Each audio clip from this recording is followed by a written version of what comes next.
the other day was kind of now coming out. He said he's got some back tightness, so he's kind of laying on the trainer's table, no jersey, just some gear there in the preseason game. Doesn't look good. No. Again, going back to kind of how we got here. Again, Jerry Jones said he sat in a room with Micah Parsons, before the end of last year or right after the end of last year, and said they went over some numbers and negotiated in his mind a contract. And Micah saying, no, you don't negotiate with me, you negotiate with my agent. Right. And then the agent and Jerry haven't even been in contact recently. As Jerry said, he negotiated to a certain point, and that agent wants to start at that point that Jerry already said he negotiated to with Micah alone. So a lot of different things to do here. And again, he's done it with Dak Prescott. He's done it with CeeDee Lamb. Dak Prescott signed the Sunday of week 1 last year. I mean, that's pretty crazy to drag it out right into before kickoff, hours before kickoff.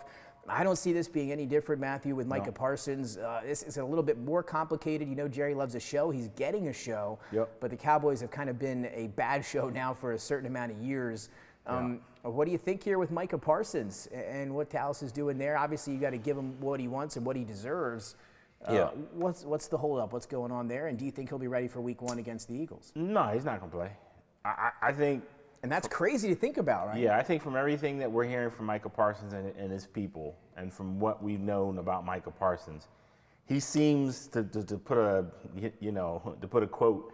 He seems like the right one for this game. I think Jerry anticipates him to be like Dak, and I think he's got it all wrong. I think Micah Parsons, on principle, is going to sit out as long as he needs to. And I don't think he's going to budge off what he believes he's worth.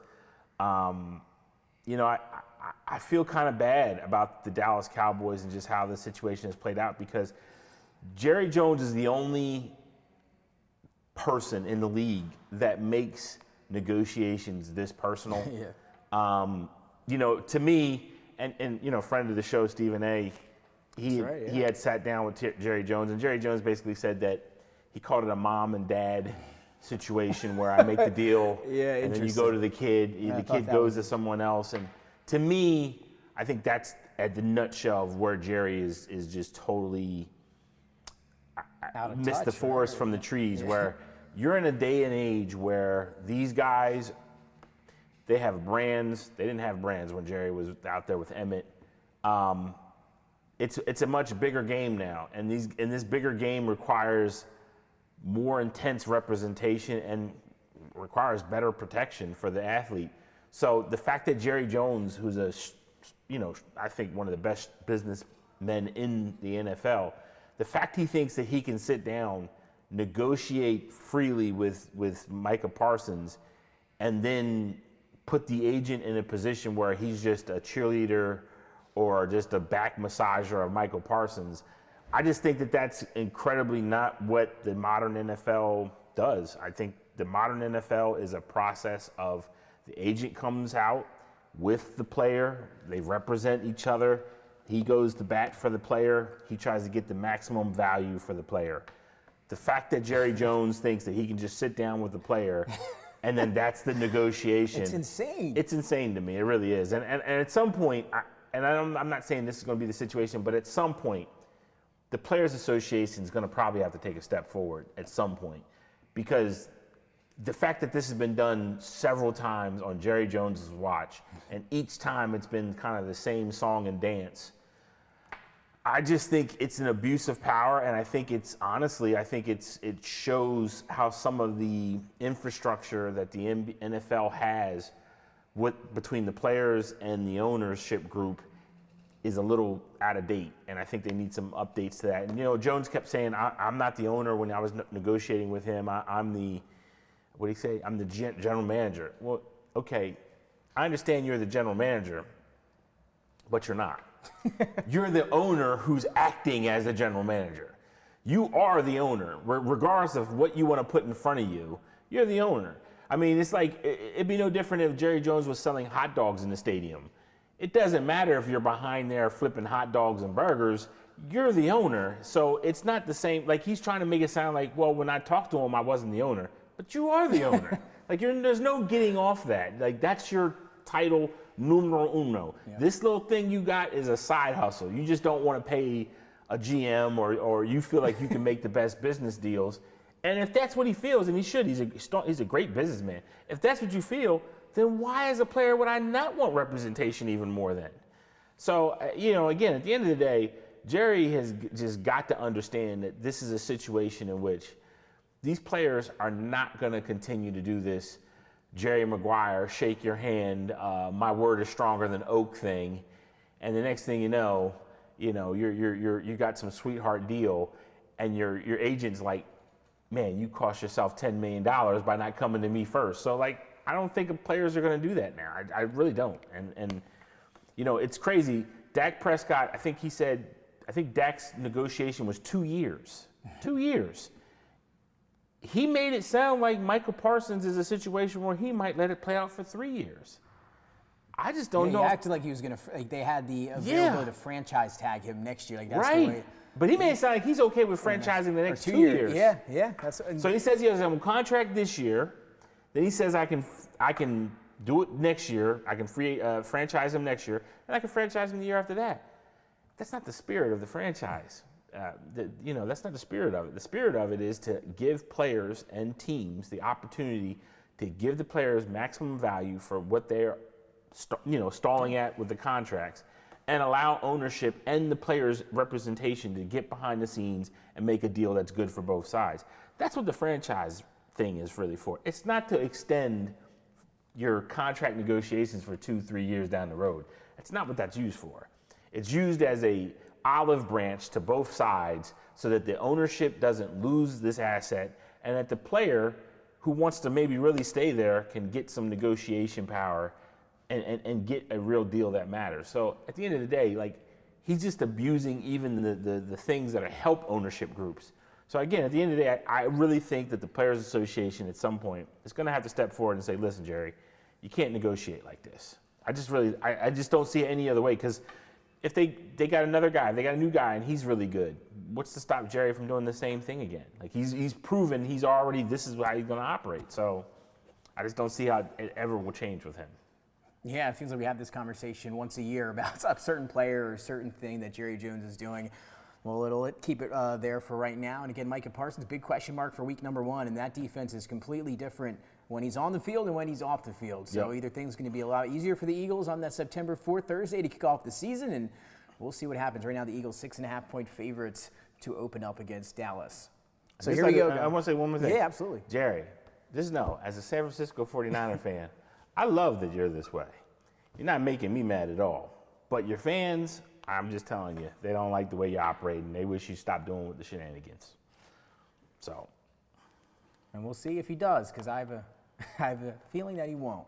Well, let's dive in now and get started here for the reason we are here tonight. That is our mock draft special here. A 12-team, full PPR, 3 wide receivers, 2 running backs, 1 tight end, 1 flex, 1 quarterback. That's what we're going to be doing today. We're going to get through some starting lineups, see where we at time-wise, maybe add a few bench spots. And again, we are joined by a nice collection of talented fantasy football players here in the draft today. So let's go over some of the draft slots and what we're going to be doing. So it all starts, we've got DeAndre Davis here picking number 1, former star at St. Mark's High School as a football player, went on to play at the University of Delaware here in the first 8, and now is a football coach for Potomac Falls High School in Sterling, Virginia. So he's down there. Of course, Matthew will be picking 3rd tonight in the draft. And then we've got Lord Bootsy Andre, another Delaware guy here, picking 6th. Tyler Hannum picking 7th.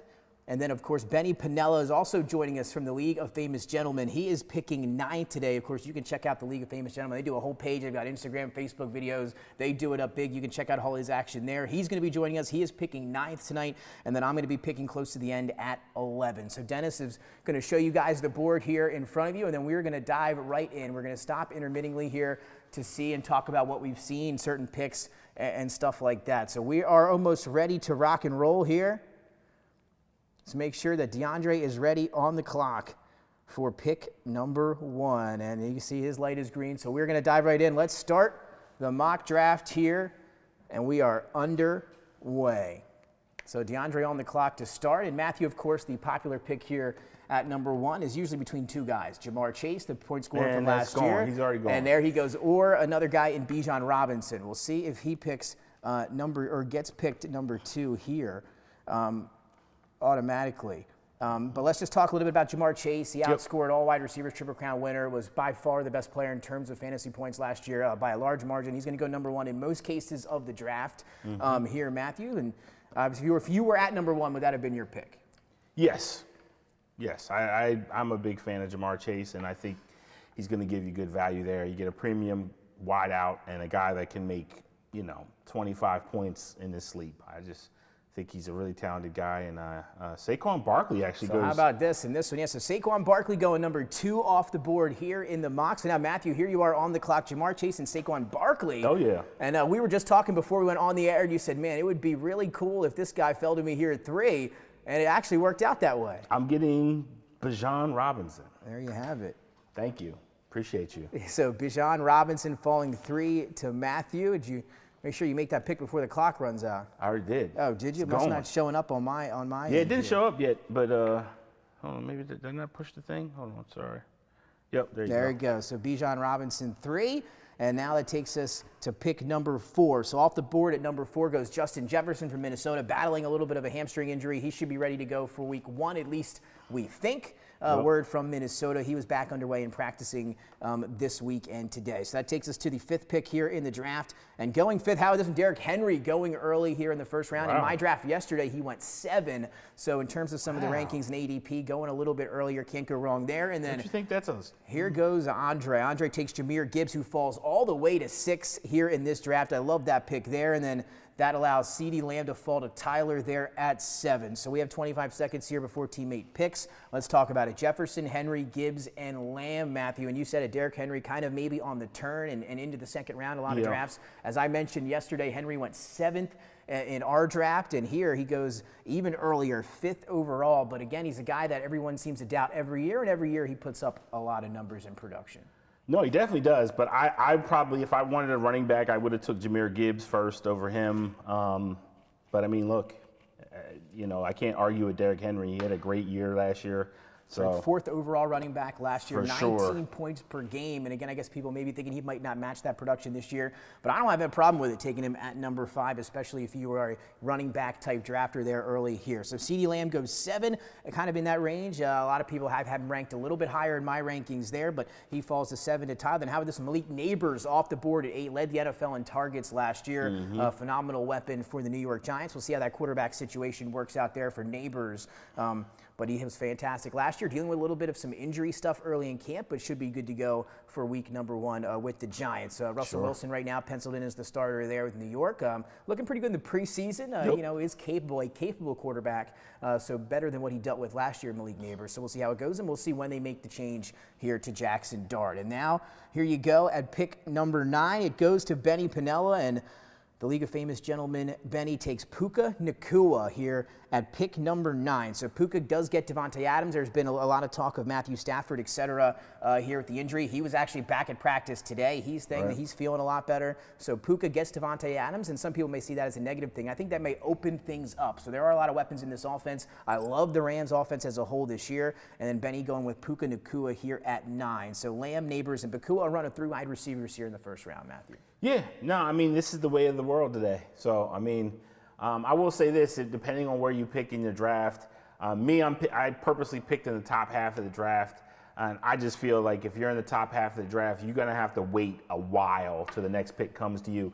So at that point, the premium running backs are pretty much off the board. So that's why I went running back in this first half. However, I will tell you, it's nothing wrong with going the way that you want to go. If you want to pick your wide out in the top 5, by all means, it's all about preference. But for me, I like to get that tier 1 undeniable running back in the first half if I'm in the first half of the draft. If I'm in the second half of the draft, that's a big story. Nick is definitely going to be in that situation as he gets that turn. So I'm be interested to see what Nick does with that.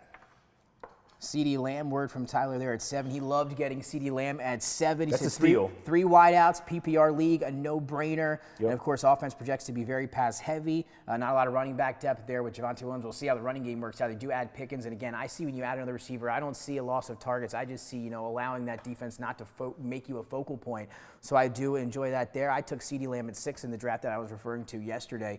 And then word from Benny here. He was hoping for Henry, Lamb, or Neighbors. So all 3 of them, even Henry off the board. And then then he went with Puka Nacua. Said feels pretty good about that. Feels like he can be quarterback proof no matter what's going on with Matthew Stafford. Yep. And he's that good of a player there. So Puka off the board. That takes us to the 10th pick. Let's see who goes 10. Amon-Ra St. Brown from the Detroit Lions. You know, I kind of think flying a little bit under the radar with the loss of Ben Johnson in Detroit. A lot of talk about Jamison Williams as a sleeper this year, and Jahmyr Gibbs as well. So I think he's flying under the radar. But here he goes 10. That's about where I think he should go. And then now that takes the pick to me. So if you look at the board here, Matthew, in terms of ADP or best players available here on Sleeper, Christian McCaffrey at number 11. I will tell you that will not be my pick here at number 11. Genty there at 12. That will not be my pick as well. Nico? I'm torn between two guys here, and one of them is, in fact, Nico Collins. So again, for me, if this was a month ago, I love Devon Achane, but the calf injury now scares me. He's not practicing. We heard a little bit, with calves. That was what McCaffrey had last year leading up to the season. Turned out to be a disaster. Not saying it's going to be the same for Devon Achane. I mean, the word out is that he should be okay, but I'm not sure if I want to take that chance, right? In fantasy, you can't win your draft in the first round, but you can lose it depending on what happens. So I'm going to go with Nico Collins here for my pick at number 11. So that takes us to team 12. And how are we going to head back in the turn? There goes Ashton Genty. So team 12, they are taking Ashton Genty. That is now our first round. Dennis, if you want to put that up on the board. Not a lot of things that really went off the mark here, right? Well, Christian McCaffrey going out of the first, I think. That's right. No one taking McCaffrey. And a couple of guys I know in this draft are not big McCaffrey fans, so that shows here. He falls out of the first round. A lot of injury scares there. They say he's 100%. Who knows? He's going to be the most polarizing player in fantasy football this year, depending on how all that goes. So here we are starting with the second round, and you've got names like Devon Achane still on the board. So let's find out who goes here at the turn. Brian Thomas Jr. So I wanted Nico Collins, and I talked a little bit about this guy already. So now I'm going to jump on the Devon Achane train, and I've got my wide receiver one, and now I have my running back one here in Devon Achane, who I think if is healthy can be all right. But again, there's a risk involved with this pick. And again, you're saying, oh, you don't want to take McCaffrey, but you're going to take Achane, you hypocrite. Well, again, I've been burned by McCaffrey before, and I will not be burned again. So that takes us there to team number 10. Thomas and Achane start round number 2.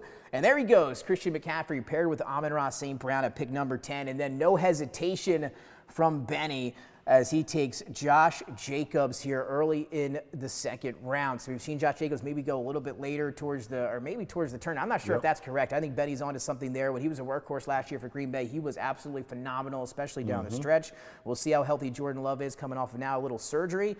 So again, I like the Josh Jacobs pick. I think he is right in that same tier with Achane and guys like Bucky Irving and Chase Brown, and might even be at the head of that tier there for Benny. So he gets his wide receiver in the first round, and then he comes back with Josh Jacobs here in round number 2. That takes us to team 8 here, and after Jacobs, it will be Drake London off the board. So 2 receivers for the team picking at number 8, Neighbors and London. I don't hate that for those guys there. So to start the second round, Brian Thomas, Devon Achane, Christian McCaffrey, Josh Jacobs, and then Drake London. That takes us back to Tyler, who was elated to get CeeDee Lamb. That fell to him at pick number 7 in round 1.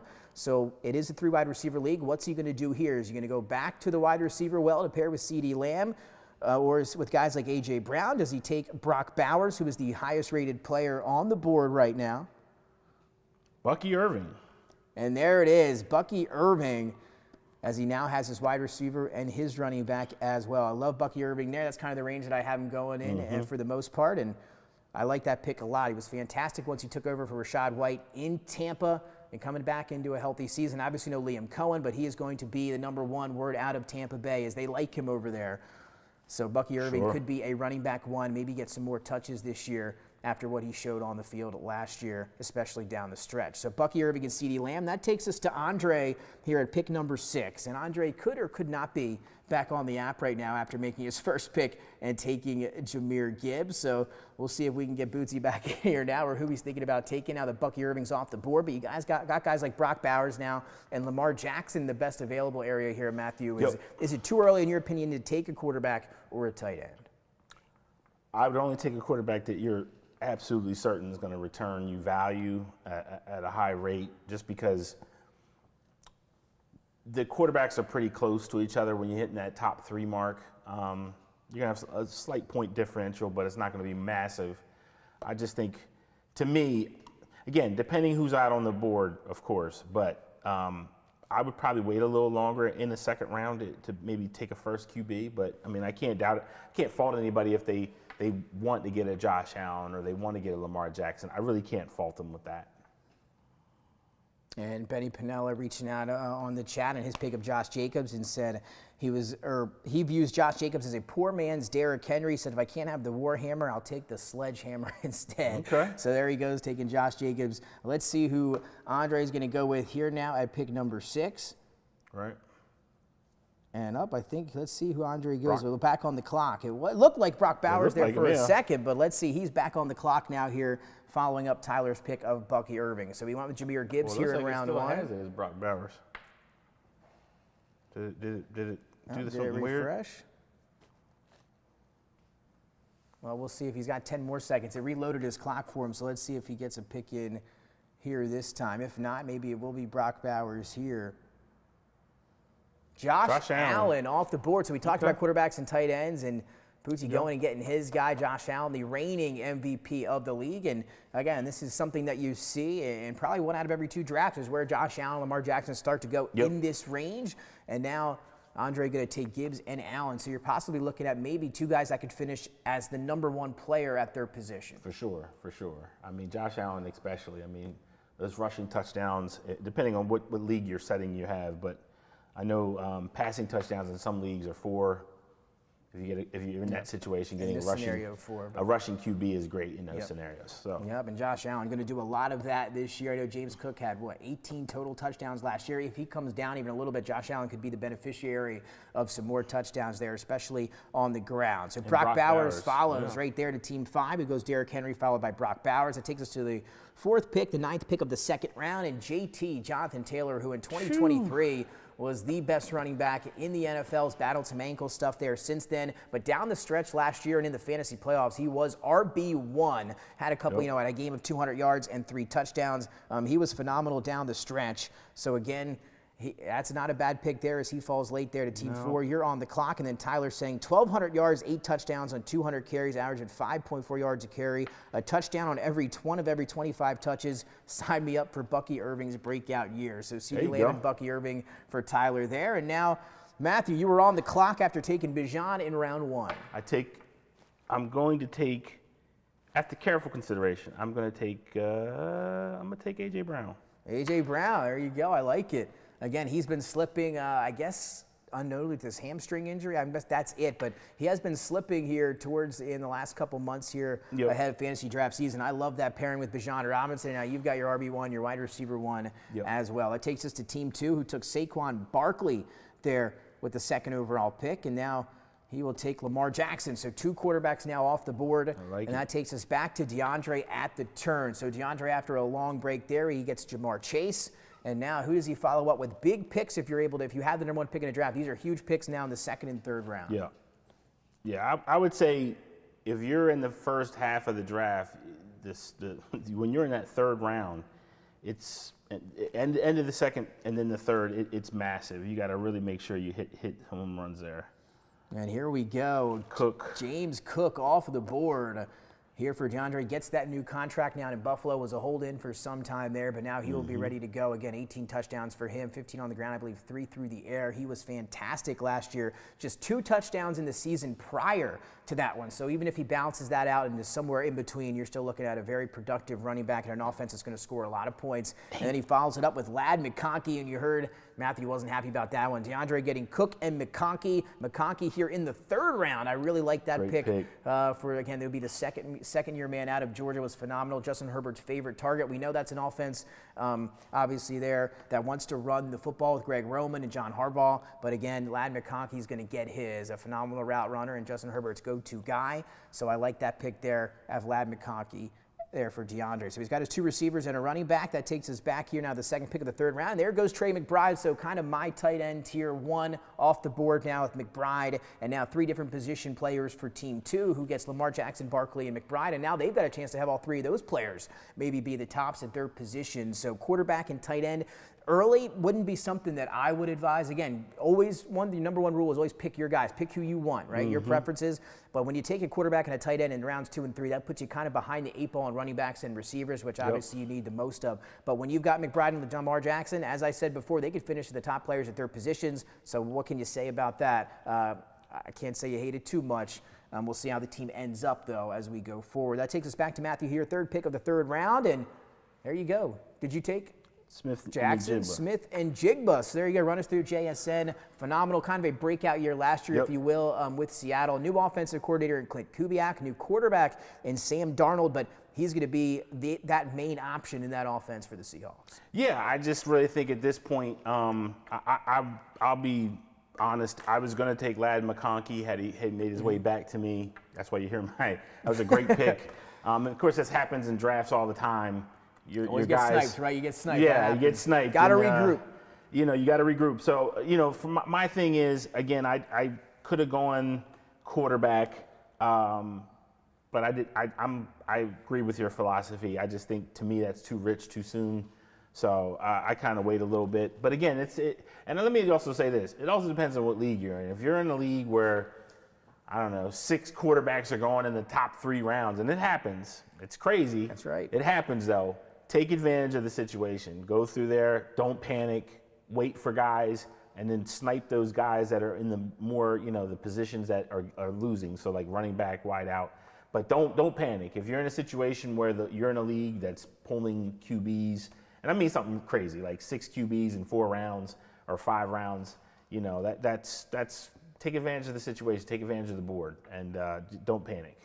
Especially in PPR formats. Love JSN. I think he's going to get a lot of targets, could have a lot of catches for him, even in a new offense. Again, so it's going to be a little bit run heavy or more tailored towards the run with Kenneth Walker. I really like Zach Charbonnet. We'll see where he ends up. Yep. But JSN is going to have a lot of production there as the number 1 in Seattle. Kyron Williams followed, who I love there in the 3rd round, goes here early 3rd to team up in Team 4, Jefferson and Jonathan Taylor. I like that guy's start as well. That takes us to the 5th pick, and Tyreek Hill, the Cheetah, off the board. Another polarizing player. Will we see what we saw at him 2 years ago, where he was almost an MVP candidate, or will we see what we saw last year, where he struggled mightily without Tua, and then even when Tua was back, he continued to struggle, dealing with a little bit of a hand issue, should be ready to go for week 1, but the Cheetah here off the board with that pick. That takes us to Bootsy here once again, as Andre picking with that 6th pick, and he is in and out here. He went with Jahmyr Gibbs and Josh Allen in the first 2 rounds. Yeah, I actually think this group of here? wideouts is probably the most difficult group to evaluate,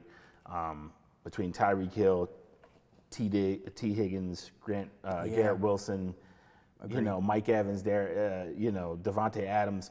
It's a very hard group to figure out. So, again, you're going to have to just take who you like. They all have a little bit of warts on them.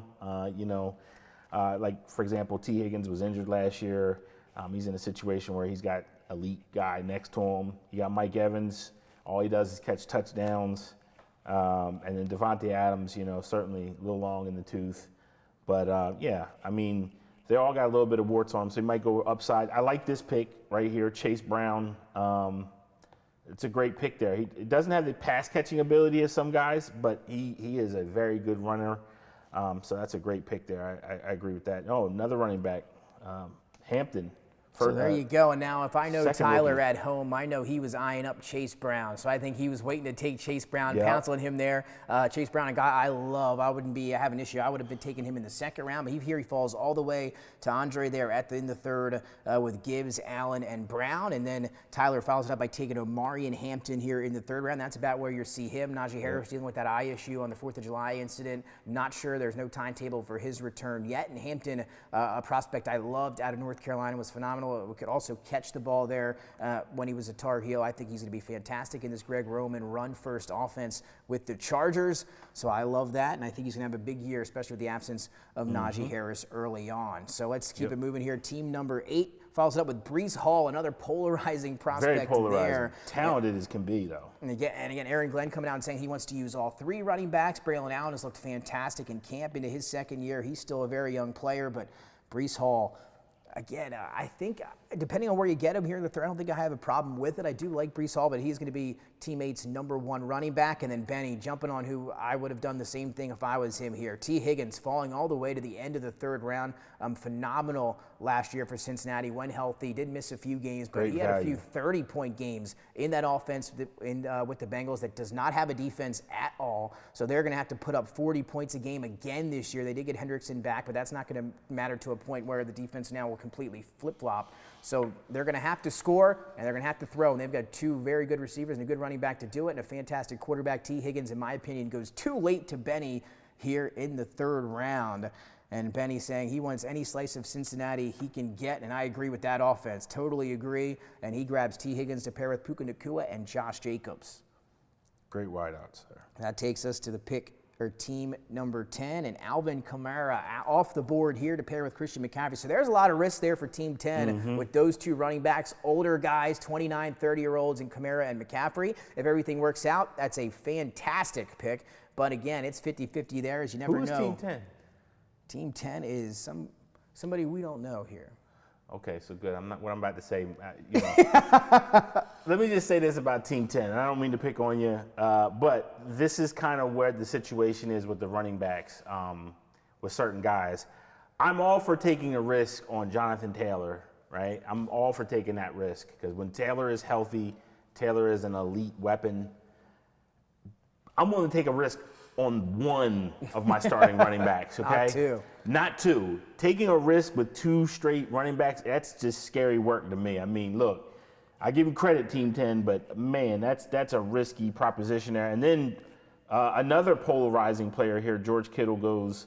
That's me. Yeah, I go George Kittle off the board. To me, there are 3 tight ends, even though McBride and Bowers, in my opinion, are ahead of Kittle. I think there are 3 tight ends and then a drop off significantly after that. Now, if I can get the Kittle late in the third, I will do just that. So I got Nico Collins, Achane, and I do like George Kittle here as that third tight end. If he's going to go late in the third, I'll be the one to take him. So that takes us to team number 12.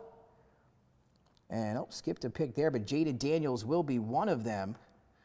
Yeah, what happened there? And then let's see what he went with the first time here. Nope. You got to back that out? Marvin Harrison Jr. So 2 running, 2 his receiver, and then Jaden Daniels off the board. So Daniels over Hurts. That's how you had him ranked coming into the fantasy football season, and that's how a lot of people have them ranked. And now Daniels going in the 4th round. So we have the 2 quarterbacks go early, and then no quarterbacks fly off the board in the 3rd round, and then Daniels there. So you know what I'm going to do here in the 4th, don't you, Matthew? Yeah. Go ahead. And that's what I'm going to do. I'm going to take Jalen Hurts on the way back here. I have my quarterback, my tight end, a running back, and a receiver. And now we'll see what happens from here. I think I know what Team 9 is going to do, but I'm going to wait. Let's find out. Let's see what Team 10 does first.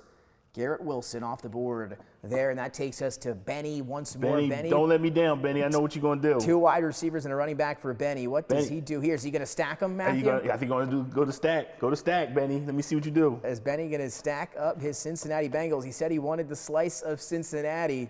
Is he stacking? No, he goes Mike Evans, and he takes Dennis's wide receiver from Tampa. So 3 stud wide receivers in a wide receiver league. It's full PPR. I like that. He shocked me on that. And now you can kind of hit the other positions, get Benny, and I'm sure we'll hear from him here in a moment. Yeah, I thought the stack was coming. He's typing. I think Benny was going to wait on quarterback. I don't blame him, but I just think that's a. I would have been tempted to do it. I'd have been so tempted to take the stack as well. So look. I'm not criticizing. I just, that's some huge temptation right there.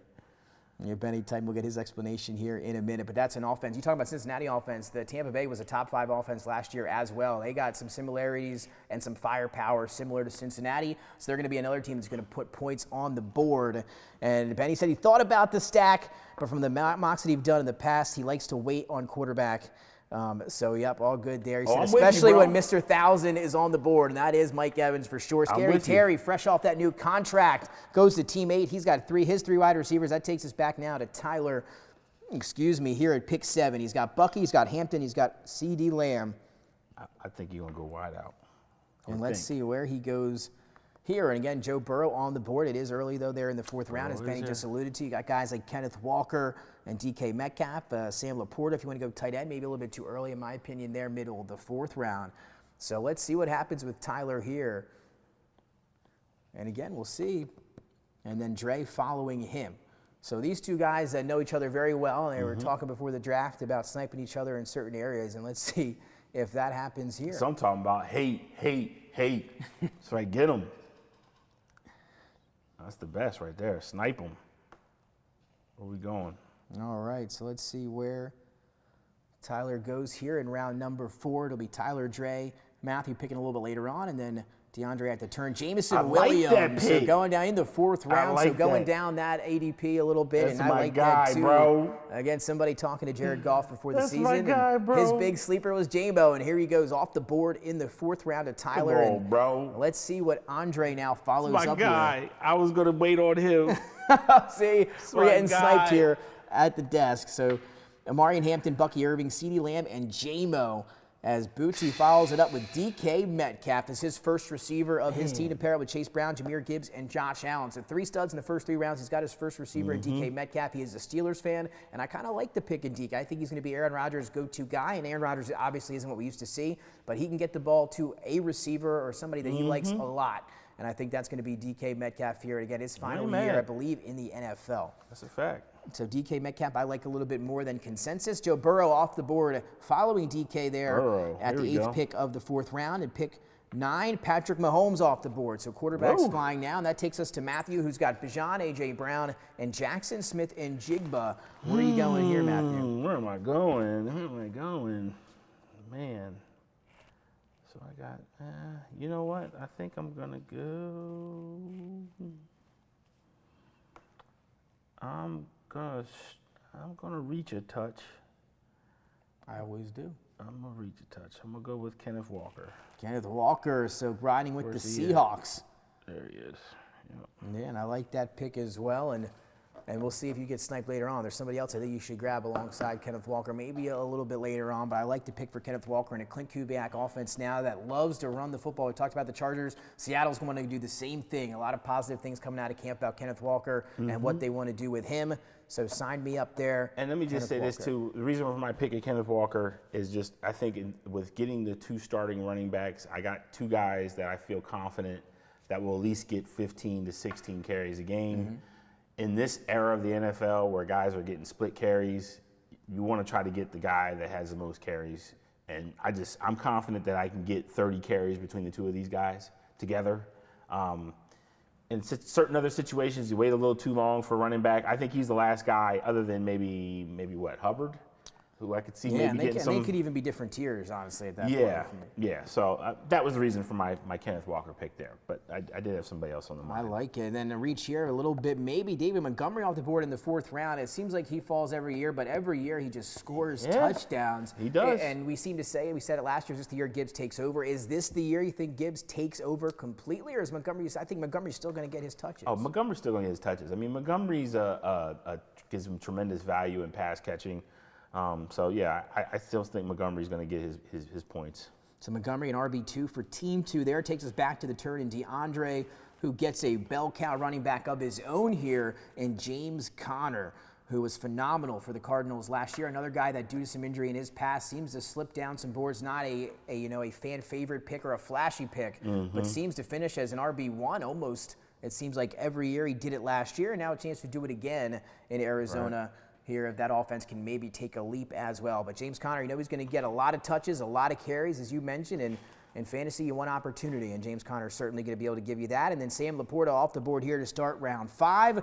I like that for DeAndre as well. I think Sam Laporta getting a little bit disrespected. I know there was a fall-off, I said, after Kittle, but I think Laporta is still going to be a very effective tight end one, with Detroit. And I know they got a lot of mouths to feed. Jameson Williams, Amon-Ra St. Brown, Jahmyr Gibbs, David Montgomery, we said it, no Ben Johnson.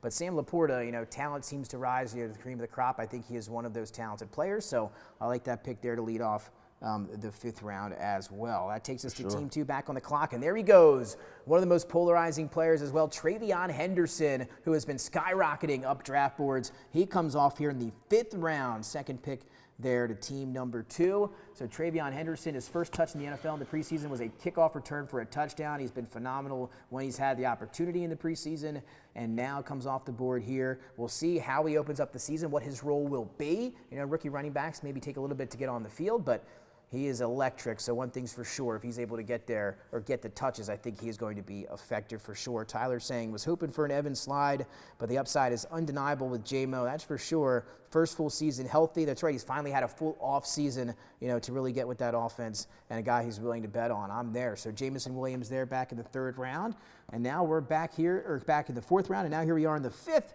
Back to Matthew. Yeah, I mean, there's some guys here I'm really struggling with, but I think I'm just going to go with my gut, and I'm going to take Davante Adams. I like it. I like that pick. And again, a little bit later, I think that he's been in the past, and this is a 3 wide receiver league, as we alluded to at the top of the draft. So you've got now your 3 wide receivers, and those are 3 pretty damn good wide receivers to have a full PPR to play all those 3 guys. So I like that from Matthew there. That takes us to team number 4. Who's got his quarterback, 2 running backs, maybe going to take a wide receiver here. He does in Rashee Rice. So Rashee Rice will be suspended. It's kind of an interesting thing. Addison has been suspended for the first 3 games of the season. Rashee Rice just keeps getting pushed back, and different things are happening.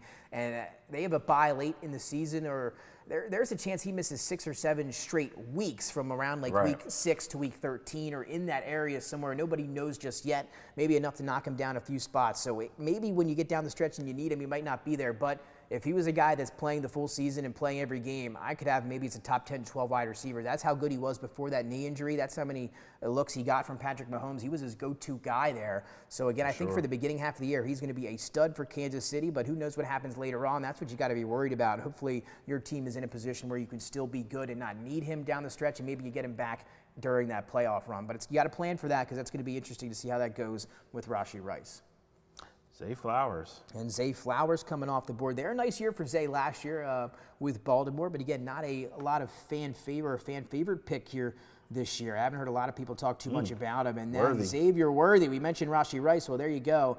Xavier Worthy comes off the board to Dre a few picks after that. So Rashee obviously there, and Worthy's a guy you're going to have all year. I just came to the conclusion I don't know how, but Team 4, they have a nice little stack there with Mahomes and Rashee Rice. That's right, yeah. Team 4 and Kyron and Taylor, like both of those running backs, you'll be able to get a little bit late. So Worthy off the board. That takes us to Tyler back after his pick of J-Mo the round before. He's got 2 running backs, 2 wide receivers. We'll see what he does here in the 5th. But Xavier Worthy, I like that pick. I think he's going to, after down the stretch, he was phenomenal. We saw what he did in the playoffs and the Super Bowl. He was scoring each and every week. If he's able even to pick up a little bit of that, and especially when Rice goes down, he could be very effective. Could be the number 1 passing or receiving option in Kansas City at some point during the year. Emeka Egbuka, one of my fan favorites, or one of my favorite picks here, goes in the 5th round, right in the middle here to Tyler to make his wide receiver 3. No Chris Godwin early. He's on the physically unable to perform, but they actually just brought him off. They don't know when he's going to be back. I wouldn't anticipate it being before weeks 4, 5, or 6, or probably after that even, and then he's going to have to ramp up to get back into game shape. Egbuka is going to be the guy to step up in his absence, and obviously bring in a lot of those targets. You have Evans, and then look for Egbuka to make an impact early on. They talked to Baker Mayfield over the summer, and he said Emeka Egbuka is the best guy that he's seen, or one of the sleepers that he expects a lot out of. He says he's unbelievable. So we'll see if he's right, and I think he's going to have a lot of production early on. I think he can sustain it as well throughout the season. Takes us back now here to team number 8, as they take Chuba Hubbard finally off the board. 3 wide receivers, 2 running backs there. I like Chuba too. 5-8. That takes us now, to Benny, who is back on the clock. So Benny went with T. Higgins, Mike Evans, and Puka Nacua. Got his 1 running back in Josh Jacobs. And now where does Benny go here?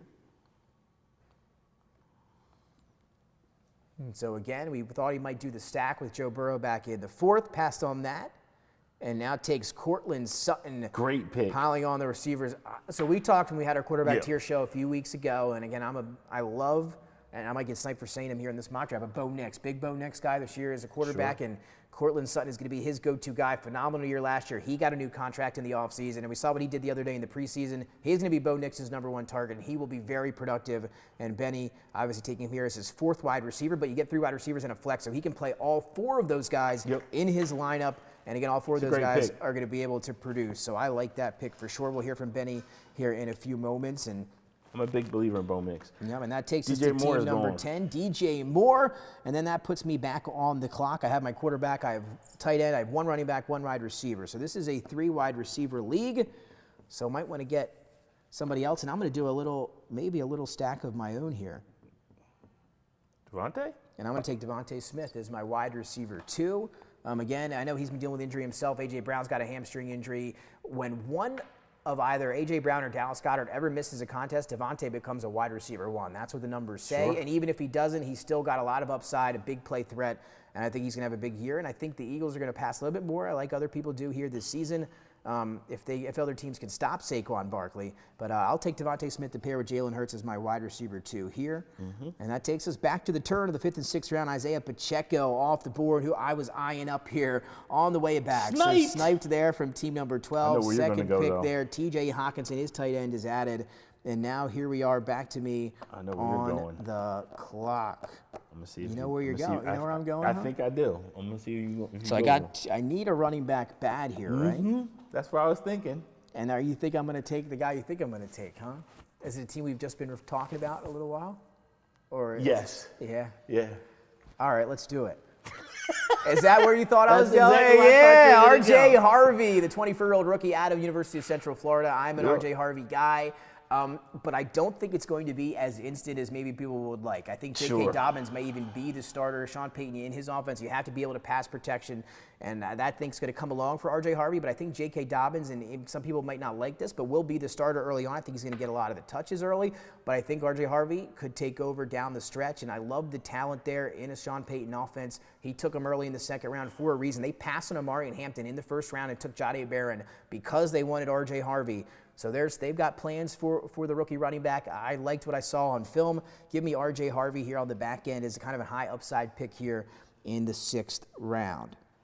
Take us back to Team 10, and Tet McMillan off the board, going to be the number 1, the rookie out of Arizona, 8th overall pick. A couple 1,000-yard seasons with the Wildcats, now to the NFL, where he will be probably the number 1 option for Bryce Young in a Carolina offense that's kind of been on the rise. Great end to the year last year for them. We'll see if they keep that going into this new season, though. But a lot of Tet McMillan falls on Bryce Young. Oh, for sure. I mean, Bryce, look, he's looked better at the second half of the season last year, so hopefully Bryce can build upon that. I like Tet McMillan. I was eyeing him come back my way, so that's a good pick. I think this is about appropriate where he's going. I like this pick right here, Aaron Jones. And again, when you're going to go 4 receivers early and you're still able to get a starting back and a good offense that late to pair as your RB2, I like it. Benny making some waves here as he takes Aaron Jones. And I will say, I love, if he's going to take Aaron Jones, I recommend taking Jordan Mason maybe a round or 2 early. I really like Jordan Mason as well. Aaron Jones, a little bit of an injury history, also was very bad at the goal line last year as well. So we'll see going on. But Aaron Jones has been one of my, over the course of time, I think one of the most underrated running backs in both the NFL and in terms of fantasy that we've had here in the last 5 or 6 years. So he is still the starter. He is still productive for the Minnesota Vikings. He comes off the board to Benny as his running back 2 here in the 6th round. That takes us to team number 8 here, who took Chuba Hubbard in the 5th. And he's going to go with Joe Mixon. Risky pick there. Came out today that he's going to miss the first 4 games of the year, most likely going to start on IR. Somebody tell team 8. But we're not going to sure what happens after that with him. There's no timetable. It's very mysterious. Nobody knows what's going on. There is a small chance or a non-zero chance that he misses the entire season. So we'll see how that goes. That takes us to Tyler here, who's got his 3 running backs, 2 receivers. Does he go tight end? Does he go quarterback? Or does he add to those skill positions? 1 on the clock, and Jerry Jeudy as his wide receiver 4. So Jerry Jeudy's slipping again. He's another player that seems to slip in every draft.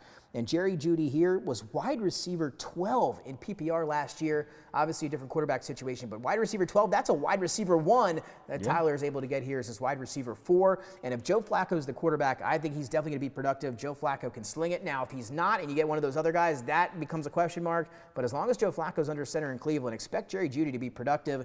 I actually like this pick more than others. I like George Pickens. And that following up is Andre with George Pickens. So we mentioned he was a Steelers fan. George Pickens gets traded from the Steelers to the Cowboys, and now he's got Pickens and Metcalf. And again, Pickens is a wide receiver 3. I have him as a sleeper this year. I think with that offense, with Dak Prescott back healthy, I think they're going to put up some points in Dallas offensively. Without Micah Parsons on defense, I don't know how that's going to go. But the Cowboys going to be able to score some points, I think, this year if the offensive line holds up. And Pickens, a wide receiver 3 for Dre. I like that. And that'll take us now to team number 5. After taking Zay Flowers, Travis Hunter, a lot of question marks around him. But Liam Cohen and the Jaguars taking him, giving up that much draft capital to go get him. I think he's going to play offense. I really do. I think he's going to play. They said they want to get him up to playing 80% of the snaps, and that's just on offense. So I like it. I like Travis Hunter this year, maybe a little bit more than other people. A lot of people scared because of the whole defensive thing. I don't know there. I think he's going to play offense. I don't think you draft him unless he does. And then again, Tyler saying next man up mentality in Tampa with McMillan obviously dealing with the neck injury. He's out for maybe an extended period of time, maybe the season. Godwin obviously not healthy to start. But again, they've got a man for the job, he says, in Emeka Egbuka. And I think he is right in a high-powered offense in Tampa. So Travis Hunter off the board there, though, at team number 5. Takes us now to the 9th pick of the 6th round, DeAndre Swift. So another starting running back here for team 4. He gets it in a new offense in the Bears. Ben Johnson had Swift to Detroit. Loved him there. And now gets him back in Chicago in an offense we think is going to be a lot better with Ben Johnson. They've got some weapons there. So we'll see what happens. Swift could be a low-key sleeper player, a sleeper running back here, and he goes in the 6th round. Matthew, to you now in round number 6. Yeah, this is nasty work. Kind of a no man's land. You don't like anybody on the board? I'm taking a chance on the upside here right before I take this pick. Yeah.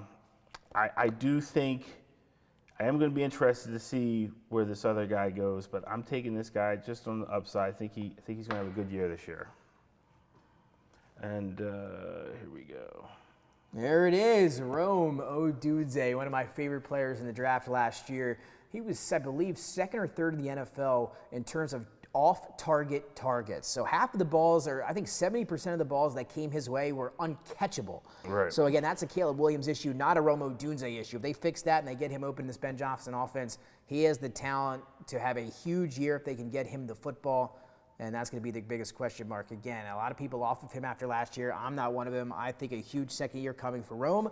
And that takes us now to the end of round number 6. Before DeAndre goes Calvin Ridley. So team 2 waiting all the way to the 6th round to take their first receiver. It's the number 1 in Tennessee with a rookie Cam Ward now a quarterback, the number 1 overall pick. I don't mind that. Ridley should have a better year than what we've seen in the last few years. Yeah, he definitely. He's got a rookie QB. He's going to try to feed a guy with good hands and does good spacing on his routes. So I like Ridley. I thought about him. And Tyler commenting on his pick of Jerry Jeudy here saying, love him for the first 4 or 5 weeks. I mean, however long they can get Flacco. And then he said, look to move him after that because as soon as they make that quarterback switch and he's productive, for sure, look for a downtick. So try to maybe get some of those weeks early, then maybe look to move him. Some advice there from Tyler on Jerry Jeudy. DeAndre now at the turn of the 6th round goes with Jalen Waddle, who has fallen a lot, a wide receiver 3 for him. I like the Penguin this year. I think he's going to waddle into the end zone. I think Tua's going to go to him more this year than we think. I think there's a little conflict with him and Tyreek Hill. I think there's something going on there. There is. So I think Jalen Waddle is in for a bounce back. And then DeAndre taking his quarterback off the board in Justin Herbert. Talent has never been the question for Justin Herbert. Rocket arm. He can run the ball. He's big. He's strong. Yep. I mean, he can do it all. But where are they going to put him in position to do that? He's got some weapons now. I think maybe they open it up a little bit for a team that loves to run the ball. But if they just let him throw the football, and they're going to be A-OK. So he's going to be DeAndre's starting quarterback. Team 2 now after taking Ridley. Had to get another receiver, and they take Chris Olave out of New Orleans. Great talent. Just can he stay healthy? Exactly. Took the words out of my mouth. Unbelievable at Ohio State. Unbelievable when he's on the field. I had him last year, and a lot of concussion issues he dealt with in college, and now into the NFL multiple. So just you got to worry about that. And some even had his career in jeopardy last year. But good to see he's back. Good to see he's playing. And he can be effective, just has to stay on the field. And, of course, the quarterback situation, another discussion on who's going to be leading that team in New Orleans. And there you go, able to get Baker all the way in the 7th round as he follows to you. And, again, almost like the end of a tier there, in my opinion. It is. For Baker Mayfield. So, again, Tampa, another team we talked about. They're going to score a lot of points this year. They've got that firepower. They did it the last couple of years. Going to keep doing it, back-to-back division champions. Yep. And you're able to get your quarterback one here in the 7th, waiting like you wanted. Yeah, and I'm happy with it. I mean, I do think – look, I thought about Bo Nix. I think he's going to do good this year. But the other guys, the more and more you wait, there's just more and more warts with the guys.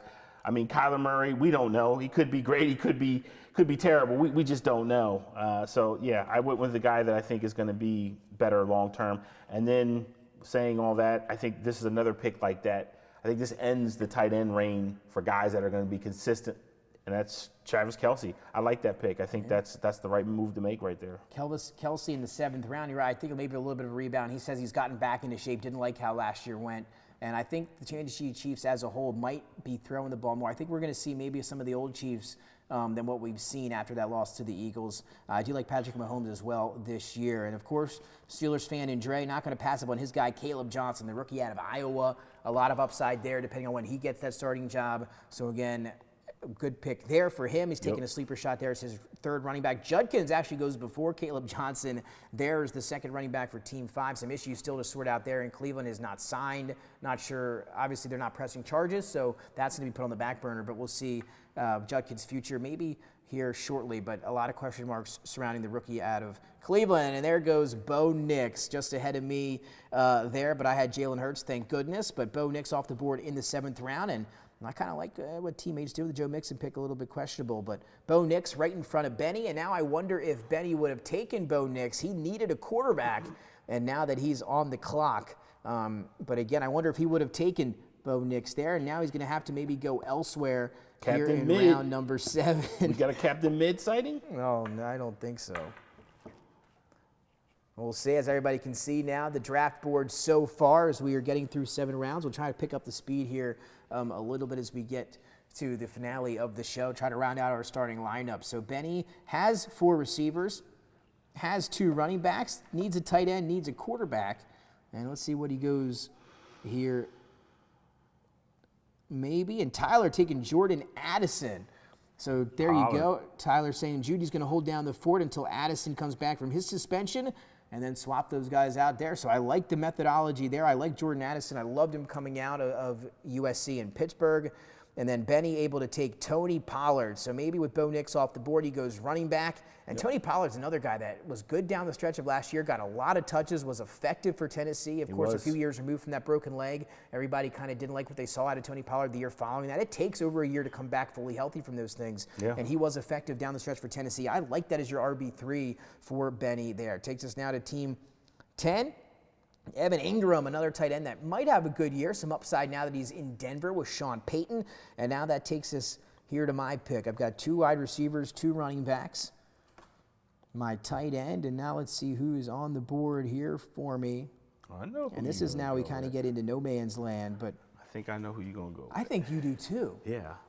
You've been good at predicting my picks today. Yeah. Was this who you thought it was going to be? Exactly. I knew you were going to do it. Give him to me. Ricky Pearsall, a huge sleeper of mine this year. I've been telling Matthew since the draft day 2 years ago. It was a good pick at the end of the first round. We've been battling about it, but I promise you, this is the year now. Took him a while to get back. He's finally going to get that opportunity, and he's going to be a big part of that passing game. And now look at me, Matthew. I've got 2 Niners. I got Kittle and Pearsall. How do you feel about that? Is that offense enough to give you 2 guys that could have production? I don't know about that. But oh, no. Look, I actually was hoping Pearsall make his way back to me, but yeah, I think that's a good pick. I love having Pearsall as my wide receiver 3, so I'm all a fan of that. And now I'm kind of at the point where I have my 3 receivers. I have 2 running backs, a tight end, and a quarterback. I'm going to now go to best available player for me. Sure. So I'm going to look down the board here at some of these ADPs, and you see guys like Stephon Diggs, right? Diggs could have a good year with Drake May there. Khalil Shakir is hurt there in Buffalo. Jawan Jennings, man. Go ahead. Might as well take all the 49ers, there you go. Right? Why not? You know what I'm going to take here? A little bit of a sleeper of mine. Debo? And that's going to be Matthew Golden. Okay. The wide receiver from the Green Bay Packers, the rookie out of Texas. Don't like him choosing number 22 as a wide receiver. I think that's a little odd looking at him out there, but he's making plays already in the preseason. I love him as a prospect. Was my number 2 wide receiver, number 19 overall. Travis Hunter was my number 1 wide receiver. I think Matthew Golden is that guy, and if the Packers obviously like to spread that ball around, it's because they haven't had a number 1 wide receiver, a guy capable of doing it. I think Matthew Golden is that guy. So giving Matthew Golden as a sleeper wide receiver. Take him a little bit early here, but I'll take it. And that was Jared Goff off the board, Matthew. And there Captain you go. Mid, Captain baby. Mid. There he is. And now back to Benny, who still needs a quarterback. Wonder if he was thinking Jared Goff, and he is going to wait and keep it rolling. He's going to get his tight end in David Njoku. And again, with Flacco, Njoku is very effective. So if he's able to keep Flacco under center, could be a big year for David Njoku, who's maybe flying under the radar. Takes us back to team 8 after his pick of Bo Nix. Brian Robinson, he was now the backup in San Francisco. So for McCaffrey, if you're not a fan of McCaffrey, you think he might go down, or you're worried about him in his playing time and availability, that's a guy you want now. And Brian Robinson is kind of that handcuff as he now goes early here in the 8th round. Takes us back to Tyler. He's taken 4 straight wide receivers. He's got 5 on the team. And now he gets his tight end. He's a Colts fan, and he's a big fan of Tyler Warren. And Matthew is visually upset here. Come on, bro. In studio, and I'm with you. Tyler Warren is going to be a target monster in that offense now with Daniel Jones, who we know is capable. So I was waiting for. And Tyler Warren off the board. I like that pick late for Tyler. Then Stephon Diggs is getting on the action from Andre. Dirty. So Drake May needed a number one wide receiver. He may have one in Diggs. If he's able to stay healthy coming off that ACL tear, he could be the number one out there in New England. If Drake May has a good year, you know Diggs is going to have a good year. Yep. So I like that. The fourth wide receiver off the board for Andre. Now to team number 5. So dirty. Deebo Samuel and the Washington Commanders, followed by Chris Godwin, who's going to start the season on obviously not playing, but when he comes back, he could be very good, of course, we just don't know when that's going to be. So Godwin, a lot of talent. And now that takes us to Matthew. Matthew got 4 receivers, 2 running backs, a quarterback. Is now the time you take your tight end? Because the best available player on the board here, at least in terms of sleepers ADP, is a tight end. Yeah, but I ain't going with him. Is that going to be your guy? So for reference for everybody at home, we're talking about Mark Andrews, who was on the board as the number 1 player, best available, touchdown machine, bad start, but able to finish strong as a touchdown guy. So what are you thinking here, Matthew? Man, I guess I'll take him. He is going to take him. So there you go. Mark Andrews filling out that starting lineup. Already got buying remorse, but for Matthew. You have to rely on the touchdowns, right? Hopefully he's touchdown reliant, but touchdown dependent. We'll see. Khalil Shakir off the board for team 2, who didn't take a receiver till the 6th round. Then they follow by taking 3 straight to fill out that starting lineup. DeAndre back on the clock. He's got 3 receivers, 2 running backs, a tight end and quarterback, so more of a best available situation for DeAndre here, as well as he's on the turn from round 8 to 9. So again, we're trying to get through maybe 3 or 4 more rounds here before we keep it going. Jaden Reed, the Green Bay Packers. So maybe DeAndre didn't like what I had to say about Matthew Golden and instead went with who he thinks could maybe be the top receiver or playmaker in that offense in Green Bay. Who's he take now to follow that up here to start round number 9? Some interesting guys still on the board, guys that we don't know who's going to be the starter in their backfields. Tyrone Tracy should be the starter in New York. Travis Etienne, we don't know. Is it him or Tank Bigsby that's going to lead the carries in Jacksonville? Scattaboo on the board, Jordy Mason, and J.K. Dobbins. First and defense. Grabbing his defense there. And there you go. Eagles defense number 1 last year. Can they do it again this year? We'll find out. And DeAndre solidifying that starting lineup here in the 9th round. So that takes us back to team 2. 3 straight wide receivers for him. And he adds Tyrone Tracy. Could be the starting running back for the New York Giants. So back on the clock is Matthew Maurer. Yeah, and I gotta do some things here. Tyler saying Brian Robinson sniped right before him, so maybe he wasn't even thinking Warren, but because of Brian Robinson, went able to settle for Tyler Warren there. Well, I like that pick. I might have taken Warren over Robinson had I been him, but if I know Tyler, I know he is not a fan of Christian McCaffrey, so he anticipates an injury, so he wants that handcuff. There we go. Jaylen Warren, again, another. I kind of like him as a sleeper. He could be the starter day 1 in Pittsburgh to start, and there's a small chance that he could lead the team in touches for the season. Yeah, I just like the value he gives me there. There were some other guys. I only have 2 running backs, so I just wanted to get more depth. Yeah, absolutely. And it's a string of running backs went to follow you as well. So Tracy, then you took Warren, then Scattaboo. And Travis Etienne. So 4 running backs in a row here in the 9th round. And then Andre back on the clock, and he gets his tight end, the other rookie tight end, this one from Chicago, Colston Loveland. So a top 10 overall pick in this year's draft. A hell of a pass catcher. They can use him in different ways. They can even put him in the slot as well there in that Ben Johnson offense. So expect him, again, a lot of mouths to feed you might think over there. Hopefully Caleb Williams takes that next step. But we all know the tight end in the Ben Johnson offense can be very productive. And I think Colston Loveland will be productive in his rookie year as well as Tyler Warren. Both those guys I like taking late in drafts if you can get them and you don't want to go tight end early. And then Jordan Mason off the board, a guy I really like there in the 9th round. So a guy that they traded for, they gave him an extension. You got to follow the money, right? When you're able to give up picks to get him and then you give him the money after, he's going to have a role and could end up maybe being the starter by the end of the season. Yep. We'll find out. Takes us back to team 8, who just took Brian Robinson to pick before and goes with the Broncos D, who maybe have the best defense overall from last year in terms of fantasy points. I mean, the Eagles 1 and 2 no matter where you look, so they're off the board there. And now back to Benny, who still needs that quarterback, and there he gets Kyler Murray in the 9th round. So Kyler Murray's had some good years, has had some bad years, or I guess average years, But when you have that upside with your legs that he can bring, you know, it's always a threat there, and I like him going late. And when you take all the players and get those skill position guys like Benny did early, able to get Kyler Murray is in my opinion, a good pick there, because sometimes you're maybe not going to get that quarterback, you know, a top 10 ranked quarterback, but he's still able to get Murray, who I think I had 10 in my quarterback rankings. Yeah, I'm not mad at that. Baltimore Ravens, some defenses coming off the board here, and now that takes to my pick. Defenses are coming and I'm going to follow up my Broncos backfield here and solidify it with R.J. Harvey and J.K. Dobbins. So now as my RB2, I'll be able to float maybe between those guys depending on who's the starter, but I'll take Dobbins here in the 9th round. And then Javonte Williams, another running back off the board, followed by Jawan Jennings. So I'm back on the clock here. I have 3 running backs, 3 receivers, a quarterback, and a tight end. So now, again, looking maybe best available here on the board. And I'm going to go with an upside pick here as well. And I'm going to go with a wide receiver in Keon Coleman from the Buffalo Bills, a wide receiver that I liked coming out of Florida State, early 2nd round pick, great hands, he's big, he's physical, a deep play threat, he was phenomenal, again, yards per target last year, really got going in the middle of the season before he broke that hand and had to sit out, you know, a ton of games, and then when he came back, couldn't really get back in the flow of the offense. Very talented for a wide receiver in a Josh Allen offense.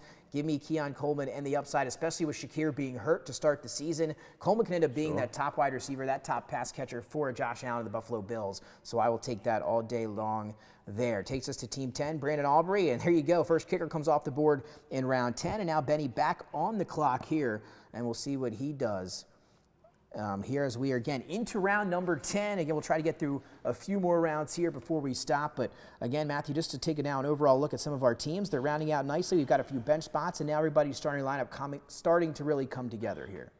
Yeah, I mean, I think everybody's doing a good job. Zach, love that pick. That's from a good Charbonnet. pick. I thought maybe I was thinking about you were going to take him there later in that round. But I was going to take him Benny this round. taking Charbonnet. If Kenneth Walker were to ever miss time, which he's done in the past, Charbonnet has been a RB1 when he is filled in. He's been phenomenal, and I think he's going to get a little bit more piece of the pie this year in Clint Kubiak's offense for sure. So Zach Charbonnet there, and again, Tyler talking about his Jordan Mason picks. He flashed the talent last year. Aaron Jones is getting older. It seems like he's been getting older now for a few years. This could be the year. Could be argued as the top handcuff as we head into the season. That's for sure. Could end up being the starter come the end of that season. So team 8 now on the clock. And off the board goes Dalton Kincaid, another Buffalo Bill, who I think could be a sleeper tight end this year. Tyler now back on the board or on the clock here. And Tyler still needs a quarterback, and there's a very good one, I think, in my opinion, that's sitting atop the draft board. Will he go to Tyler to round out that starting lineup? That's what I would do. 2 guys I would be okay with taking here. Yeah, me too. But let me ask you, now that we're on it, would you take Brock Purdy or Dak Prescott? I'd probably take Dak first. I think he has more weapons. And no quarterback still. He gets Ja'Cory Krosky-Merritt. They call him Bill, the rookie running back who comes from a very interesting college football story about being ineligible there his last season before entering the draft, all because of a jersey number situation. Yeah, that's crazy. Excuse me, we don't have the time to get into it now, but it could be a starting running back there for the Washington Commanders. And then Kyle Pitts, all back-to-back tight ends for Dre, who's saying, hey, if Loveland maybe takes a slow start, give me Kyle Pitts. I ain't mad at that. Although Pitts, the time is now, brother. Time is now. I'm a big Pitts guy for this year as well. Penix was saying it, so I'm on board. Purdy, and then Dak go. And there you are, Matthew, on the clock here with the 10th pick of the 10th round. And I'm going with a guy that I think is going to snipe that starting spot in Jacksonville. Tank Bigsby. There you go. Could be the starter. Where's he at? There he is. I think he can snipe that starting spot. I think Etienne. I don't think they like him as much as people think. And you will see it again, drafting Bashal Tootin in the 7th round, a new regime. Again, Etienne and both Bigsby, both from the old regime. So we'll see how James Gladstone and Liam Cohen, the Jaguars, is going to operate that backfield. Benny talking about his last few picks here. He said Njoku, favorite tight end to pick, especially that late. When Joe Flacco was his quarterback, he scored 17 or more fantasy points in 5 of the 7 games to end that season. So a top 10 fantasy tight end potentially with Flacco under center. And again, Benny's saying probably should have waited and gotten Dak or Purdy versus Kyler. He says he might regret that pick. I don't know. Kyler could have a good year, but we'll see what happens there. But yeah, Charbonnet, I really liked that pick as well. So DeAndre about to be back up on the clock. After Bigsby goes C.J. Stroud, who has really fallen here after this phenomenal rookie year. Again, offensive line, though, a struggle. And then DeAndre able to take Rashid Shaheed. A quick trigger there from DeAndre. I like that pick. Shaheed, before he got hurt last year, he was unbelievable. I mean, if you were to go back and look at those stats, it is kind of crazy to see what Rashid Shaheed did with that Clint Kubiak offense in New Orleans, who looked like maybe the best team in football for the first 3 or 4 weeks before it all came crashing down. That's a fact. But the offense looked good early when Shaheed was a part of it, and of course Derek Carr was healthy. And then he's a Cowboys fan. He gets Jake Ferguson to follow at tight end here in the 11th round to go alongside Sam Laporta. So just a few more rounds here. We're going to start here now in the 11th. Jake Bates is a kicker off the board to team 2. You're back up, Matthew. And I'm going to do something. This is what I usually do when I get a quarterback later. I go with an upside guy, and I think this guy right here has the biggest upside of all the guys that are on the board. Where is he at? Here we go. I'm taking Fields. I like that.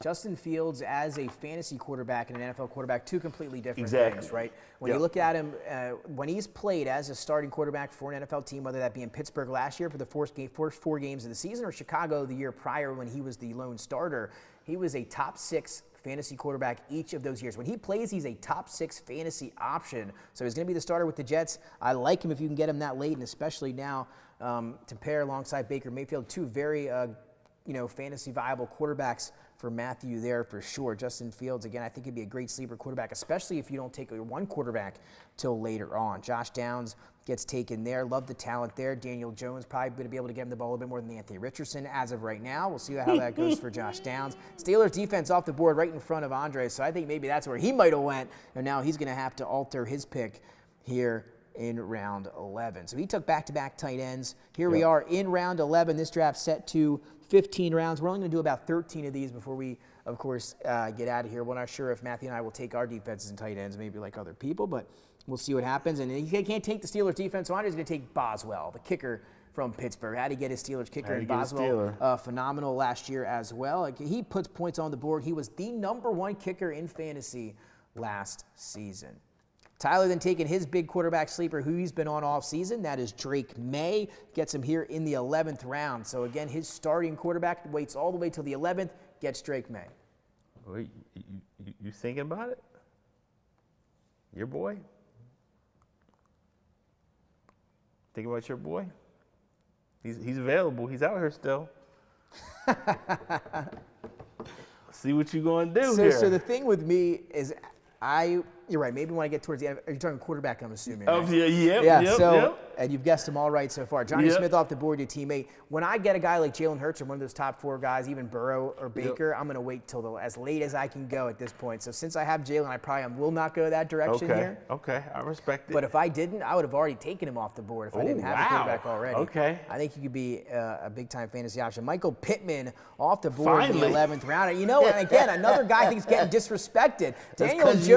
Daniel Jones is a capable quarterback. Is a better capable, competent, even.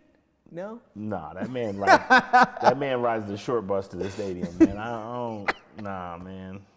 Tucker Kraft off the board to team number 10. So I like Kraft better than most. I think he's going to have a good year. Well. I think he's going to have top 10 value. So here we go now, looking at best available for me once again, scouring up and down the boards. You know, another guy or another sleeper I like a little bit later on here is... Yeah, see what you do it. Let's see. Yeah, see if you do it. I've only got 3 running backs, Matthew. I'm going to take a running back, actually. You want to take a running back? I'm going to switch it up here. And a guy I think is going to be utilized in this offense. There are a lot of question marks about Washington, right? Who's going to be the starting quarterback? Sure. I mean, starting running back, is it going to be Bill Krosky-Merritt? You're not going to do Chris Eckler, Rodriguez? Huh? You're not doing Eckler, are you? Yes, I am. Oh! Austin Eckler, who once upon a time was a fantasy darling for the San Diego Chargers. That's a fact. And now, again, with the trade of Brian Robinson, I think they like what they have in Eckler. I think he's going to come back healthy. And I think in this offense with Jaden Daniels, anybody can be effective. And if I'm going to take, again, we saw Tyler take Krosky-Merritt. There's just a lot of question marks around rookies. That could work out and be a slam dunk. But if it doesn't, somebody's going to have to get a majority of these meaningful touches, and he's going to be the third down back. He's going to catch a lot of passes, and I think he's going to get some more carries than people think too. So I'm going to take Austin Eckler there. I got 2 more guys I really want to get. Cameron Dicker off the board to start. Pause. Minnesota Vikings there around the turn, so I am back on the clock. 5 receivers, 4 running backs, quarterback 10 again. I'm still thinking best available here when you're right around that same range. So yeah, where are you going? I'm going to go receiver here. Wow. You ready for this one? You ready for this one? Go ahead. Let me hit me. Marvin Mims, who had 6 touchdowns down there, or 7 touchdowns the final 6 games of the regular season when Sean Payton really figured out how to use him. A lot of talent. I love him as a big playmaker. I think he's going to be great for Bo Nix in that second year. Sutton obviously is the man there, but a guy with high upside could be Marvin Mims, which we saw down the stretch of last season. I like that. Team 10, Jaden Higgins, the rookie for the Houston Texans. Benny back on the clock here as we are going to finish up the 12th round and then most likely call it here as we have well into our starting lineups and into our bench just to give everybody kind of an idea here on time. But Higgins goes, Benny's on the board here in round number 12. So now just to kind of take a look at our teams as a whole here, Matthew, what are you thinking when you're looking at your roster right now? How do you feel? I feel good. I feel like I got, I took my guy. Zach I was waiting for him to come back around, man. Could be effective again in a Commanders high-powered offense with Jaden Daniels. That's a tight end you want to be a part of. Yeah, that's a good pick. I was waiting for him to come back around. So that's a good. I like that pick. Nick Chubb could be the starter for the Texans off the board next. Nick Chubb. And then Tyler back on the clock for his team. Nick Chubb. Wow. So looking at Tyler's team here on paper, Drake May, Bucky Irving, and Amari Hampton. Receivers Lamb, Williams, and Igbuka. Tight end Tyler Warren. The flex Jerry Jeudy. Gotta like that. I'm surprised. There's 2 guys I'm kind of surprised about. So where is he going to go here in the 12th round? Trey Harris, the rookie wide receiver from Ole Miss for the Chargers. I like Trey Harris, and I'm here going in the 12th round. Going to most likely operate a lot out of the, I guess the slot could play out wide depending on McConkey, who can also do both. So again, Trey Harris swinging for some upside here in the 12th round for Tyler, who hadn't taken a wide receiver since round 7. So he's able to add another one there. Back to Andre, who's taken Boswell with the last pick. Doesn't have a defense. Maybe he goes there. Maybe he takes best available. And there it is, Trey Benson, a nice handcuff pick for James Conner. They talked to James Conner earlier this year, referencing that he'll be 1A, and he said Benson is 1B. He's going to get a lot more carries this year. I'm not sure if James Conner's the one calling the plays, but you do like to see that or hear that from a teammate there. Trey Benson, when touched the ball last year, looked effective, battled some injuries, but if he's healthy, ready to go, and hopefully gets more of a workload in Arizona, he should be effective and maybe a nice late-round pick there for Dre. Ramondre Stevenson off the board, a big afterthought after what Travion Henderson has done in the preseason. And then the Buffalo Bills defense, which has always been solid, comes off the board here to Team 4 in the 12th round. Matthew, back on the clock. Yep, back on the clock, but I'm going to protect myself a little bit here. Actually, no, I'm going to snipe. Because, no, I'll protect myself. I like it. I think that's a must. I like that for sure. When you have Bijan, you have Gibbs. I would love to get some of those other guys. Algier is a big one. If you can get him late, I think it's a must. Again, last year I had McCaffrey, didn't get Jordan Mason, ruined my season. If I just had Jordan Mason, things could be a lot different. So it could be a similar situation. Tyler Algier is a good running back, and when he has the opportunity, he's effective. So if Bijan were to go down, I think he would be very good for the Falcons in that offense if he were to get almost a full workload.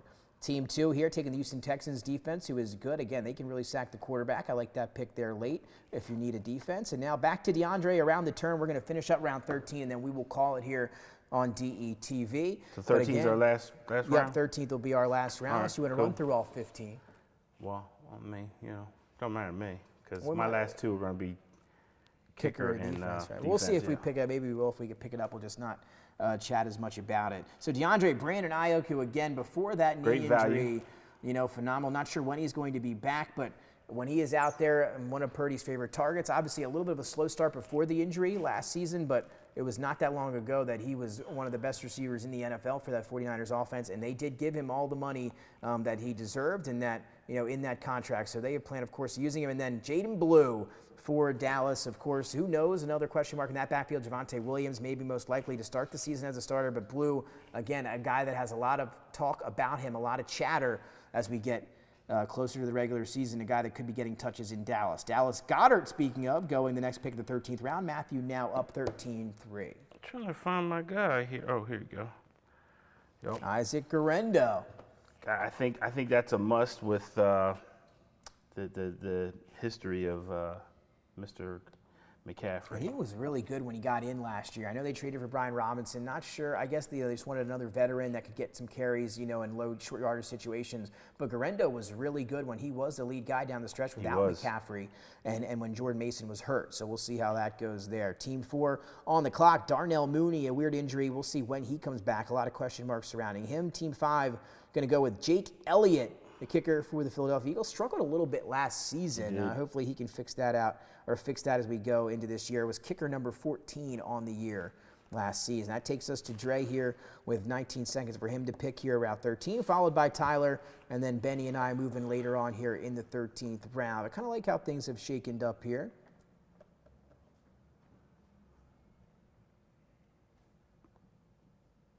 Yeah, who we got? And Best again, available. that's what I'm Best saying. available. Now we're into the D. Caleb Williams still on the Caleb board. Williams is still out there, Not sure and anybody so needs is to- Golden Boy. And Jordan Love. And Jordan Love. And I know, there goes Golden Boy. I think, is that who we're referencing? Yes. J.J. McCarthy. A lot of questions. I know he's saying some guys that you might not know a lot about. He's one of them.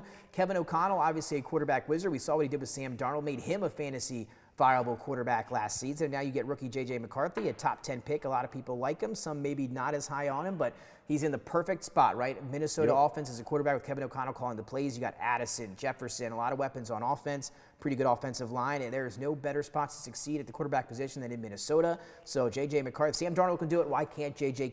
McCarthy do it? We'll find out. Braylon Allen, love this pick from Tyler here in the 13th round. And there's a chance, a non-0% chance, that he's the starter at the end of the year. I mean, I'm a Breece Hall. I think he could be the guy, but Braylon Allen, a nice 1-2 punch with him, and big, strong, and still just 21 years old. He's really a freak of nature. He is. And would love to see what the Jets could do if he were getting, more involved in the offense. I think this year could be that year. There goes Caleb Williams off the board to team 8, and now Benny back on the clock here in the 13th round. Benny, just go ahead and take Jordan Love, Benny. And still, you got Kyler Murray. That's right. I would. I would take Jordan Love here. Jordan Love, before the injury 2 years ago, quarterback 5 on the season. Gives you some nice value there. I like him. So I'd probably take him if I was Benny, but Benny is his own man. He is indeed. And I don't know if Benny might be taking a little break here. We'll see if we can get this 13th round pick in, followed by 10 me. Then around the turn we go into round 14. And again, Tyler talking about his pick. Drake May stepped in and handled like a true professional last year. Yeah, think about that. Jacoby Brissett started the season for the Patriots last year. That's true. I don't even people remember that. Yeah. So again, more action under his belt. Can't to see what he can do next. I'm a big Drake May guy. He's one of my quarterbacks in Dynasty. Right. And did somebody just go off the board?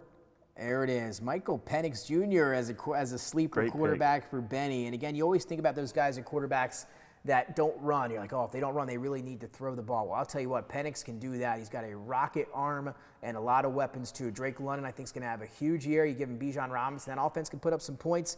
Obviously, McGarry went down last week, the right tackle. That's not good. But then again, that Falcons offense, I want to have some shares of that offense as well. Team 10, Najee Harris finally off the board, and now that brings me back up here. So with 3 picks remaining, I do need a kicker and a defense. Do I wait till the end and take a best available guy now? Yep. So again, Jalen Hurts at quarterback, and of course George Kittle at tight end. So now in my mind, I'm thinking, which position do I need a backup more for, right? And I already know where you're going. do you though? Yeah. Say for me, typically I'd be leaning maybe back up. You gonna let Jordan Love just sit there? Well, I do love Jordan Love, but when I get into it, you know what, you're right. 2 quarterbacks, 2 tight ends, either way. Give me Jordan Love for the value there. One of my guys there. I think when healthy, I think he's a very productive quarterback in an offense I like with Matt LaFleur in Green Bay.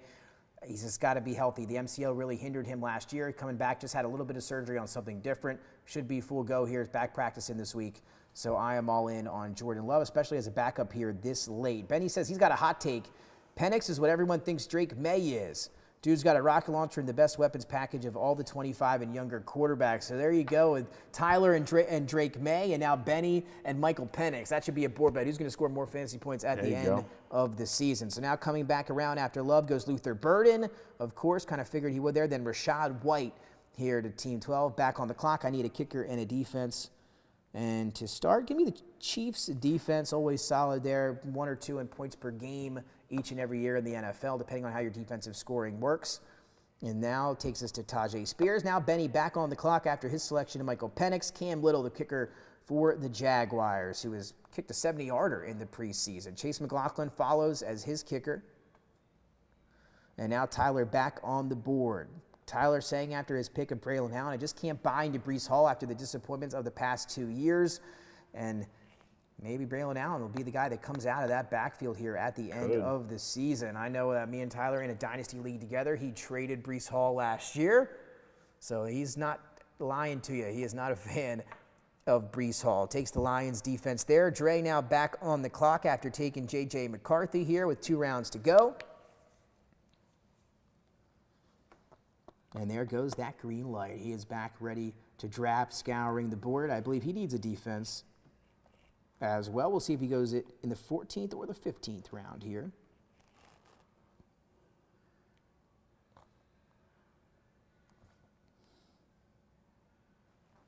Is it 49ers? San Francisco 49ers. There you go, taking Matt's team there.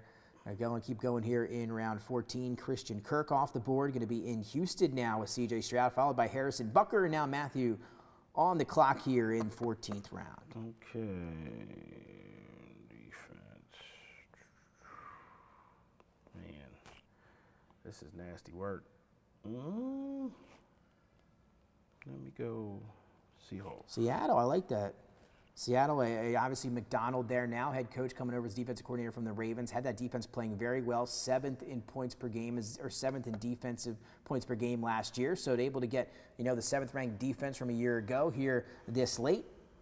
Can't hate that for sure. Then following up Seattle, Rashad Bateman, a big sleeper there, goes late. Bateman had a nice year last year for Baltimore, and there is a chance he could again be that leading receiver. Matthew Stafford to DeAndre there. That's another sleeper quarterback. I don't mind taking it way late. Nobody's taking Stafford in the first maybe 15 to 17 rounds, depending on how long your draft is. He's got Puka Nacua and Devontae Adams now. Kyron Williams at running back. That offense could soar this year over there in L.A. He rounds it out with Younghoe Koo, the kicker from Atlanta, who will be playing in a dome. Gotta love those dome kickers.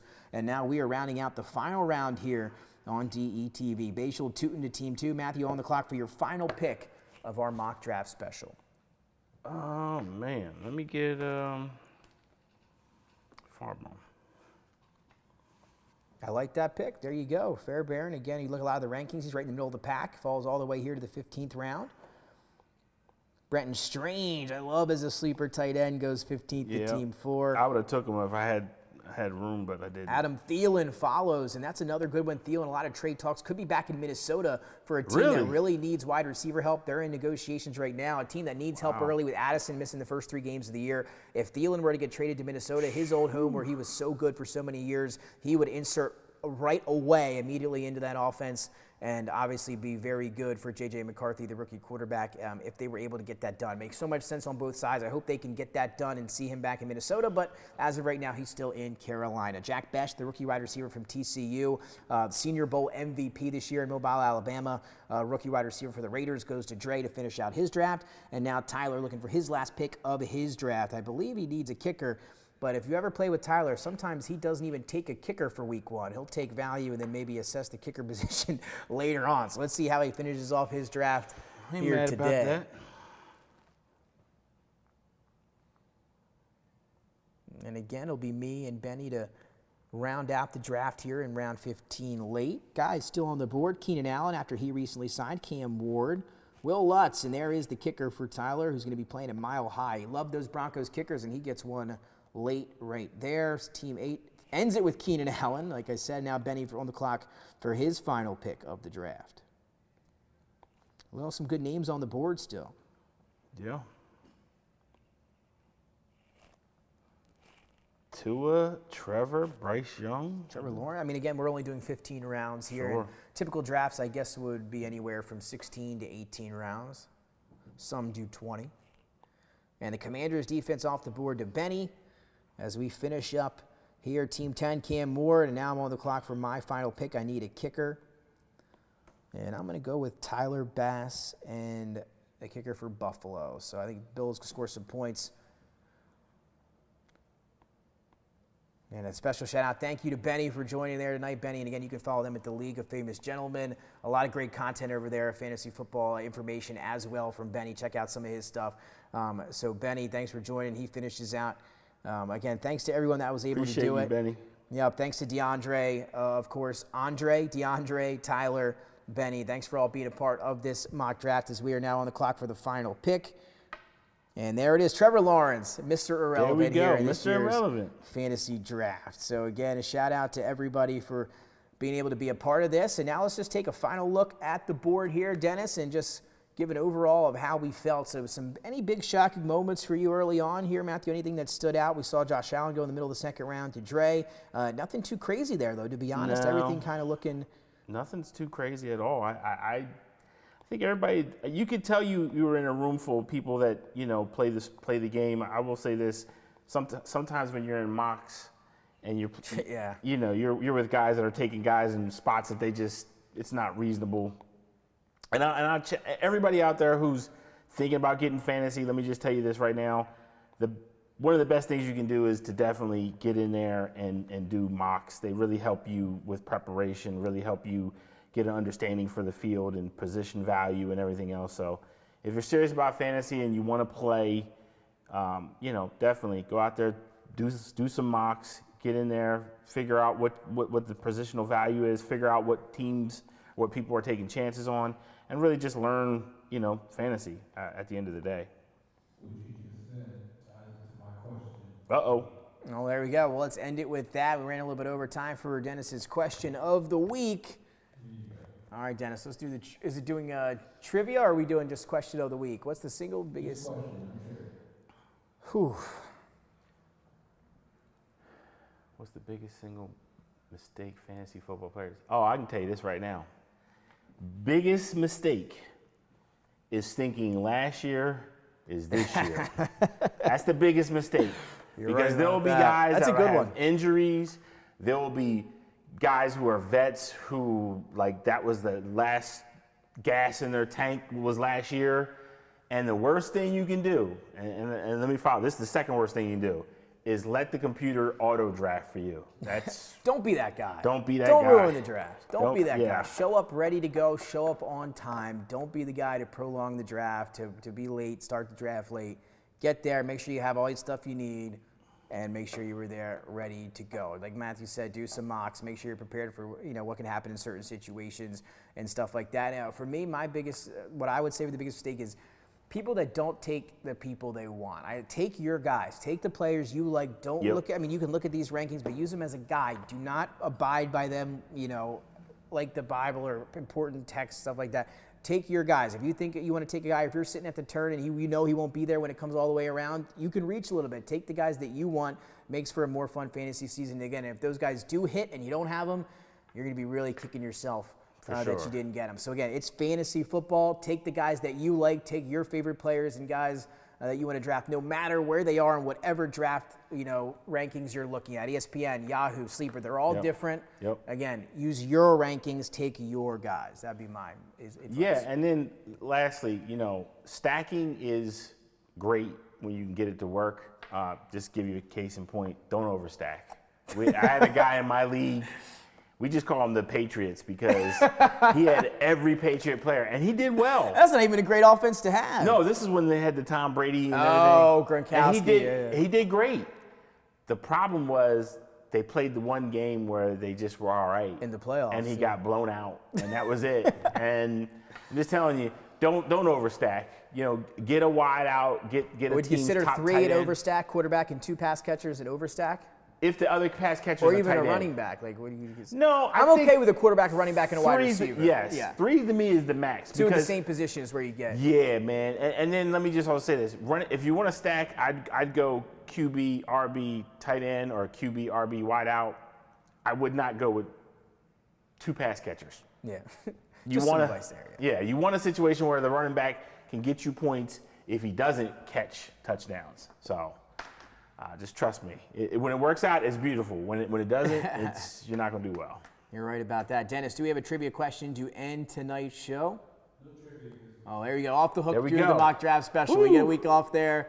Those trivia questions have been battles. And Matthew and Dennis have been battling out. I've been kind of trying to get in there. We'll see what happens as we get going. Man. But there you have it. And thanks for everybody tuning in. Thanks to everyone that was able to participate in our DETV Fantasy Football Mock Draft Special. Again, we are right in the middle of fantasy draft season right now. Had one yesterday, have one tomorrow and Wednesday.